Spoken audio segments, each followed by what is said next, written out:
Welcome back to our channel Anushma's family വ്ളോഗിലേക്ക് എല്ലാവർക്കും സ്വാഗതം. ഇന്ന് വളരെ ഈസി ആയിട്ട് തയ്യാറാക്കാൻ പറ്റുന്ന ഒരു ചിക്കൻ്റെ റെസിപ്പി ആയിട്ടാണ് ഞാൻ വന്നിട്ടുള്ളത്.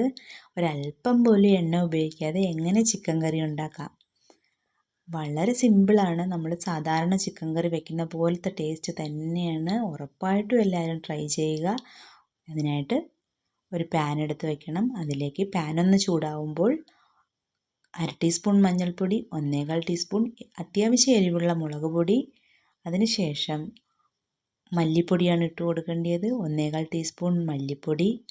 ഇനി അതിലേക്ക് ഇട്ട് കൊടുക്കാൻ പോകുന്നത് 3/4 ടീസ്പൂണോളം കാശ്മീരി മുളക് പൊടിയാണ്.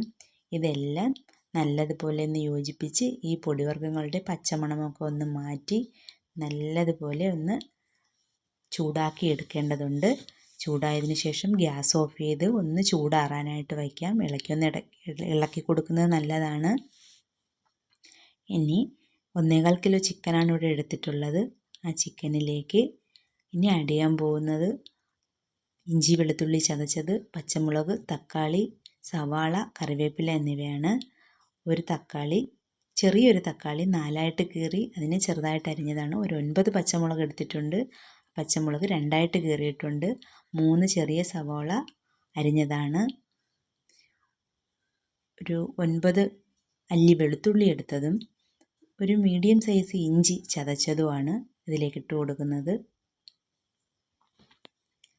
ഇതെല്ലാം ഇട്ടതിന് ശേഷം ഇനി ഇടാൻ പോകുന്നത് 2 ഇതൾ കറിവേപ്പില.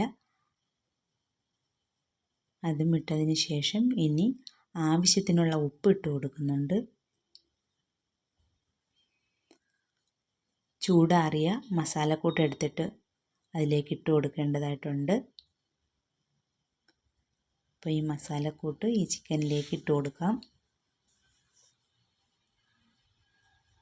ഇനി അതിലേക്ക് ഇടാൻ പോകുന്നത് ചിക്കൻ മസാലയാണ്. ഒരു 3/4 ടീസ്പൂണോളം ചിക്കൻ മസാലയും ഒരു 1/4 ടീസ്പൂണോളം കുരുമുളക് പൊടിയുമാണ് ഇട്ടത്.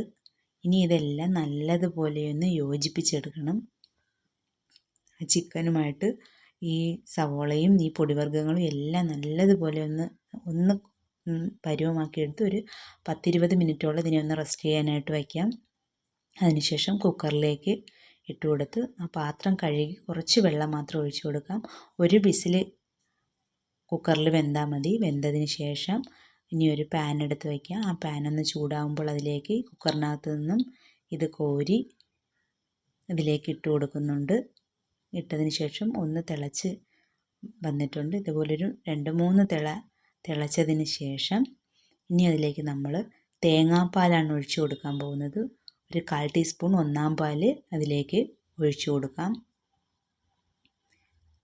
ഇനി അതിനെ ഒന്ന് അടച്ചു വെച്ച് വേവിച്ചെടുക്കണം. അപ്പോൾ നമ്മുടെ ചിക്കൻ കറി റെഡി ആയിട്ടുണ്ട്. വളരെ ഈസി ആയിട്ട് തുടക്കക്കാർക്ക് പോലും സിമ്പിളായിട്ട് തയ്യാറാക്കി എടുക്കാൻ പറ്റുന്നൊരു ചിക്കൻ കറിയാണിത്.